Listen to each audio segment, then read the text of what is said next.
Welcome back, guys. Today I'm gonna show you how to find and install a game called The Witness.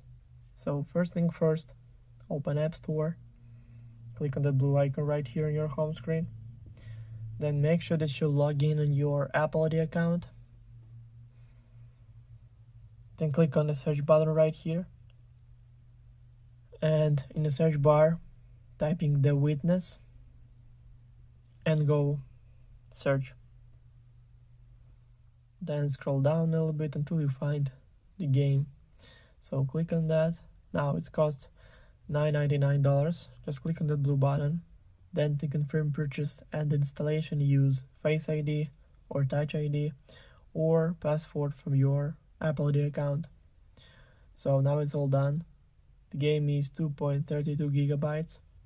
Also, all links will be in the description of this video.